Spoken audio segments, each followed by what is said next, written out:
చాలా సంవత్సరాలు బట్టి ఈ పైరసీ అనే మహమ్మారిని ఆ బారిన పడ్డా మేము అంత ఎలా తప్పించుకోవాలి, ఎలా బయటపడాలి అని చాలా వర్రీ అవుతుండేవాళ్ళం. ఇది ఫిల్మ్ ఇండస్ట్రీ మీద డైరెక్ట్గా ఇండైరెక్ట్గా లక్షలాది మంది ఆధారపడి ఉన్నారు. ఇది ఏ ఒక్క స్టార్స్తో, పెద్ద డైరెక్టర్లతో, పెద్ద నిర్మాణంతో కాదు. ఇది ఒక లైట్ బాయ్ దగ్గర నుంచి, చిన్న మేకప్ మ్యాన్ దగ్గర నుంచి, థియేటర్స్ దగ్గర గేట్ కీపర్ దగ్గర నుంచి ప్రతి ఒక్కళ్ళు ఇండస్ట్రీ మీద ఆధారపడి ఉన్నారు. ఇంతమంది కష్టాన్ని ఒకడు అప్పనంగా వచ్చి దోచుకుంటుంటే, దౌర్జన్యంగా వాడు ఎదురు సవాళ్ళు ఇసురుతుంటే ఇది తట్టుకోలేని పరిస్థితి. సో ఇలాంటి వాటికి మార్గం ఏమిటి, ఎలా బయటపడాలి అనే దాని మీద తర్జన పడుతున్న ఈ సమయంలో గత కమిషనర్ సివి ఆనంద్ గారి ఆధ్వర్యంలోనూ, అప్పుడు ఏఎస్పీ కవిత గారు, శ్రీనివాస్ గారు, వీళ్ళ అలాగే ఆయన వెళ్ళిపోయిన తర్వాత దాని తర్వాత మళ్ళీ ఇది ఇలాగే ఉంటుందా, ఇలాగే కుంటుపడిపోతుందా, ఇలాగే తెరమరుగైపోతుందా అనుకున్న సమయంలో సినిమా ఇండస్ట్రీ గురించి, సినిమా కష్ట నష్టాల గురించి బాగా తెలిసినటువంటి, అన్ని రకాలుగా కాజు వడపోసినటువంటి, ఎంతో కన్సర్న్ ఉన్నటువంటి వ్యక్తి మన సిపి సజ్జనార్ గారు. ఆయన చూపించిన చొరవకి, ఆయన పెర్సిస్టెంట్ ట్రయల్స్కి మిగతా ఆఫీసర్స్ అందరూ సహకరించిన దానికి ఈ రోజున ఎవడైతే ఛాలెంజ్, ఏ పైరేట్ అయితే కనుక ఛాలెంజ్ విసిరేయడం దమ్ముంటే చూసుకోవడానికి అతన్ని ఈ రోజున పట్టుకోవడానికి వారు సహకరించారు. అది వారి మనస్ఫూర్తిగా వారి సహకరించిన ఆఫీసర్ శ్రీ కవిత గారిని, శ్రీనివాస్ గారిని, ఇతర మహేష్, సిఏఎల్ని వాళ్ళందరూ కూడా మనస్ఫూర్తిగా పరిశ్రమ తరపు నుంచి, నా తరపు నుంచి నా అభినందనలు, ధన్యవాదాలు మనస్ఫూర్తిగా తెలియజేసిన సందర్భంగా ఐ రిమెంబర్ మా ఇంట్లో కూడా, మా ఫ్యామిలీలో కూడా just about 6 months back, 7 months back ఇదే జరిగింది. ఆల్మోస్ట్ ఇంట్లో ఫ్యామిలీ మెంబర్ని ఒక డిజిటల్ అరెస్ట్లో ఆల్మోస్ట్ 2 days పెట్టారు. ఇదే సేమ్ ఒక ఆర్గనైజేషన్ ఇస్ డన్. సో వాళ్ళు ట్రాక్ చేస్తారు, వీక్నెస్ చూసుకుంటారు, ఎలా పట్టుకోవాలి, వీళ్ళని ఎలా చేయాలి అని చేసి, and they have all the details, credit card account details, everything. And కేవలం మనం తెలియకుండా ఏదో ఒక వెబ్సైట్ ఏదో దొరికింది, ఇది ఇంట్రెస్టింగ్గా ఉందని చెప్పి వెళతాం. ఇది సినిమాలు చూపించడం అనేది it is a big trap. అది వాళ్ళకేదో మీకు ఫ్రీగా సినిమాలు చూపించాలని కాదు, వాళ్ళకి దీని వెనకాల చాలా పెద్ద ప్లాన్ ఉంది. To make thousands of crores. This 20 crores అన్న సజ్జనార్ గారు అన్నది is a very small amount వాళ్ళకి. అండ్ 3 కోట్లు దొరికిందన్నారు, నాకు తెలిసి వాళ్ళకి జస్ట్ చేంజ్ అది. సో అండ్ నేను ఇంట్లో అప్పుడు మా family member had to approach the police.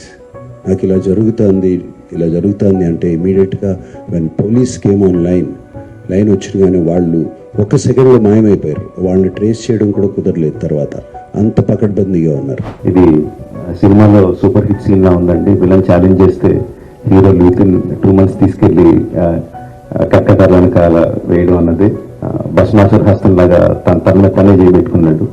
Don't mess up with police, be careful, ఏం మాట్లాడతారు, ఏం చేస్తారు అన్నది చాలా గట్టిగా చెప్పారు సజ్జనార్ గారు and entire police department. Thank you very much sir. ఒకటే చెప్పదలుచుకున్నా అండి, నథింగ్ ఈజ్ ఫ్రీ. మనకి జీవితంలో దొరికే ఏ వస్తువు కానీ, ఏ విషయం కానీ ఉచితంగా రాదు. దాని వెనకాల హిడెన్ కాస్ట్ ఉంటుంది. ఆ హిడెన్ కాస్ట్ చాలా భయంకరంగా, చాలా దారుణంగా, చావు వరకు తీసుకెళ్లే వరకు ఉంటుంది. సినిమాలు ఏముంది, ఫ్రీగా చూస్తున్నాం కదా, అంతే కదా, దీంట్లో పెద్దది ఏదో ఉంది అనుకుంటున్నారు. బట్ ఆ పైరసీ సినిమాలు చేసే వాళ్ళు ఏమీ సంఘసేవ చేయట్లేదండి. వాళ్ళు ఫ్రీగా ఏం చేయట్లేదు. అంత పెద్ద వెబ్సైట్లు, అంత పెద్ద సర్వర్స్ అవన్నీ హోస్ట్ చేయాలంటే చాలా ఖర్చు అవుతుంది. దానికంతా ఆ డబ్బు అంతా ఎక్కడి నుంచి వస్తుందండి?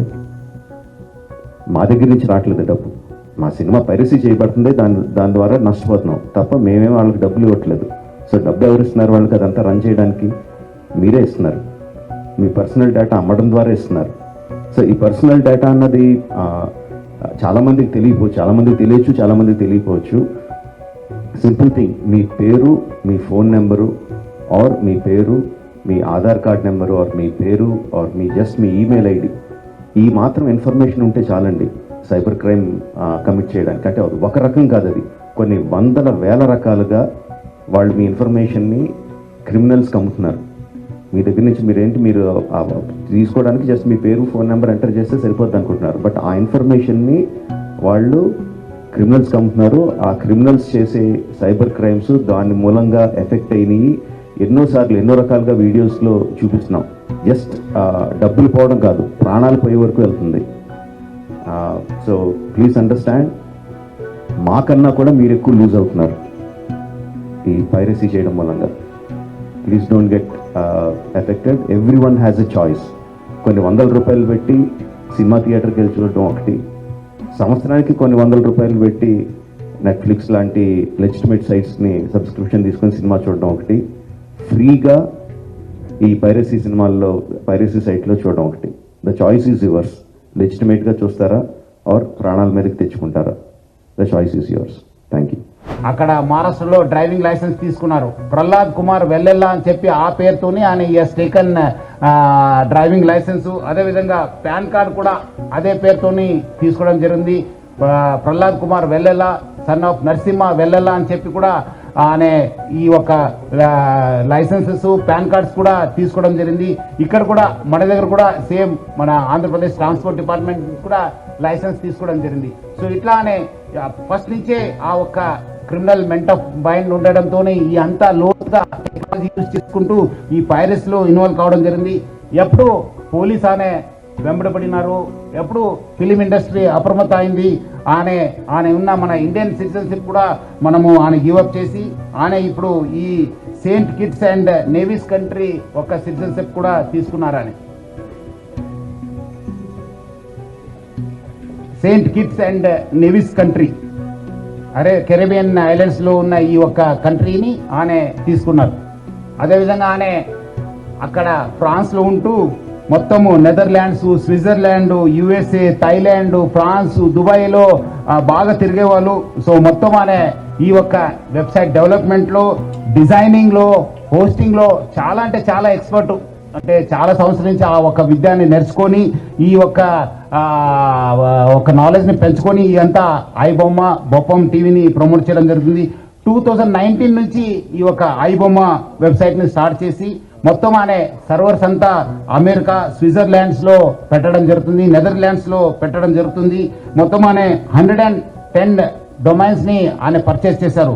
పోర్క్బన్ కంపెనీ అని చెప్పి దాని ద్వారా ఆయన 110 డొమైన్స్ని పర్చేస్ చేయడం జరుగుతుంది. ఒక డొమైన్ను మనం బ్లాక్ చేస్తే నెక్స్ట్ ఇంకోటి డొమైన్ ఓపెన్ చేసేది. సో ప్రతిదాని కూడా ఒక లింక్ పెట్టుకుంటూ ప్రతిదాని కూడా ఒక స్కీమ్ పెట్టుకొని అని ఒక పైరసీ ర్యాకెట్ని చేయడం జరుగుతుంది. అదేవిధంగా మనము ఓటీటీ ఫిలిమ్స్లో ఉన్నది కూడా ఆయన యూస్ టు మంచి క్వాలిటీ చేసేసి ఆయన అప్లోడ్ చేసేవాడు ఆయన ఒక వెబ్సైట్లో. దానివల్ల కూడా బాగా కొత్త టెక్నాలజీ యూస్ చేసుకొని స్క్రీన్ రికార్డింగ్ చేసి దాన్ని కూడా ఎడిట్ చేసి ఈ ఒక మూవీస్ అన్ని కూడా అప్లోడ్ చేసేవాడు. అదేవిధంగా కొత్త మూవీస్ కూడా సీక్రెట్ కెమెరాస్ పెట్టి టెక్నాలజీ యూజ్ చేసి కొంచెం హై ఎండ్ టెక్నాలజీ యూజ్ చేసి కూడా ఆయన రిలీజ్ చేసేవాళ్ళు. ఇదంతా కూడా ఆయన ఒక టెలిగ్రామ్ ఛానల్ని యూజ్ చేసుకొని ఈ ఒక పైరసీ ర్యాకెట్ని ఆయన రన్ చేయడం జరిగింది. సో దాన్ని వీళ్ళు ఎవరెవరు ఉన్నారు ఆయనకి ఈ ఒక స్కీమ్లో ఎవరెవరు హెల్ప్ చేశారనే పైన కూడా మనము లోతుగా ఆయనను పోలీస్ కస్టడీ తీసుకొని మనము ఇన్వెస్టిగేట్ చేయడం జరుగుతుంది. మొత్తం ఆయన ఈ ఒక ఫిలిం చూపించడం ఒక ఎత్తు అయితే ఇంకోటి వైపు ఈ ఆన్లైన్ బెట్టింగ్ నడిపించారు. మీరందరూ కూడా తెలుసు, లాస్ట్ 2020 నుంచి ఎప్పుడు ప్రపంచవ్యాప్తంగా కోవిడ్ వచ్చింది. అప్పుడు చాలా మంది బయట రాలేకపోయారు, చాలా మంది ఇంట్లో ఉండి ఈ ఒక మూవీస్ చూడడము, ఓటీటీ సబ్స్క్రిప్షన్ తీసుకోవడంతో చాలా మనకు కాస్ట్ ఎక్కువ కావడంతో మనము మూవీ రేట్స్ కూడా ఎక్కువ కావడంతో అదేవిధంగా వీళ్ళందరూ కూడా ఒకటే ప్లాట్ఫామ్ పైన ఈ అన్ని కూడా తీసుకురావడం జరిగింది. ఒకటే వేదిక పైన వచ్చి అంటే is mostly an aggregator for all the platforms. మనం ఒకసారి ఆ ప్లాట్ఫామ్కి వెళ్ళి ఈ ప్లాట్ఫామ్ చేసే బదులు ఈ వెబ్సైట్కి వెళ్తే ఒకటే మనం ప్లాట్ఫామ్ పైన అన్ని చూసుకోవచ్చు అని చెప్పి ఒక అడ్వాంటేజ్ తోని ఆయన ఈ has started popularising is this thing. మొత్తం ఈ వాట్సాప్ ఫార్వర్డ్స్, సోషల్ మీడియాలో ఈ ఐ బొమ్మ అనే ఒక వెబ్సైట్ని ఆయన బాగా ప్రమోట్ చేయడం జరిగింది. ఇప్పుడు మీరు ఒకసారి ఆయన వెబ్సైట్ని విజిట్ చేసిన తర్వాత ఇమీడియట్లీ ఒక రీడైరెక్ట్ ఒక యాప్ వచ్చింది, ఒక నోటిఫికేషన్ వచ్చింది. That goes to the gaming and betting apps. అక్కడ ఇమీడియట్లీ పబ్లిక్ అందరు కూడా ఆకర్షించడానికి ఆయన use to promote this betting apps. అదేవిధంగా దానివల్ల కూడా చాలా డబ్బులు సంపాదించారని చెప్పి తెలుస్తుంది. సో దానికి ఎవరెవరు ఎంత డబ్బులు సంపాదించారు, ఎక్కడెక్కడ డబ్బులు అనే ఇది చేశారనే పని కూడా యూజ్ చేశారనే పని కూడా మనము లోతుగా మనము ఇన్వెస్టిగేట్ చేయడం జరుగుతుంది. ఇది ఒకటి ఫిలిం చూపించడము ఒక ఎత్తు అయితే, dark side is using it for criminal side. Website ఒకటి బ్లాక్ చేస్తే ఆయన మళ్ళీ ఇంకోటి మిర్రర్ చేస్తూ దాదాపు 65 మిర్రర్ వెబ్సైట్స్ని ఆయన రన్ చేసేవాడు. ఆయన ఒక మొత్తం ఆయనని ఇన్వెస్టిగేట్ చేసిన తర్వాత ఆయన దగ్గర ఉన్న హార్డ్ డిస్క్ అంతా రికవర్ చేసిన తర్వాత దాదాపు 21,000 సినిమాస్ ఆయన హార్డ్ డిస్క్లో పెట్టడం జరిగింది. మొత్తము పాత ఫిలిమ్స్ అయిన గాడ్ ఫాదర్ మీ అందరు కూడా తెలుసు, చారిత్రాత్మక ఐతిహాసిక ఫిలిం అయిన గాడ్ ఫాదర్ అంటే 1972లో ప్రొడ్యూస్ అయిన ఆ మూవీ నుంచి మొన్న వచ్చిన ఓజీ మూవీ దాకా కూడా ఆయన దగ్గర ఈ ఒక్క హార్డ్ డిస్క్లో ఉండడము మనము చూశాను. మొత్తము బాలీవుడ్, టాలీవుడ్ అందరు కూడా ఈయన చాలా మూవీస్ ఆయన దగ్గర ఉంది, చాలా నష్టం జరుగుతుంది. అదేవిధంగా ఆయన ఇప్పటిదాకా ఒక 20 crores సంపాదన చేశారని చెప్పి ఆయన వెల్లడించారు. మనం దాంట్లో 3 కోట్ల రూపాయలు మనము సీజ్ చేయడం జరిగింది. అది ఇంకా మనం ఆయన ఫైనాన్షియల్ డీటెయిల్స్, ఆయన మనీ లాండరింగ్ ప్లస్ ఏం చేశారు, ఎక్కడెక్కడ చేశారు, ఈ ర్యాకెట్లో మొత్తం ఏముందని తెలుసుకోవడానికి ఆయన పోలీస్ కస్టడీ కూడా మనం అడగడం జరిగింది. అది వచ్చిన తర్వాత కూడా ఇంకా మనము ఆయన దగ్గర ఉన్న విషయం పైన మనం రాపట్టుకోవడానికి మా వంతు కృషి చేయడం జరుగుతుంది.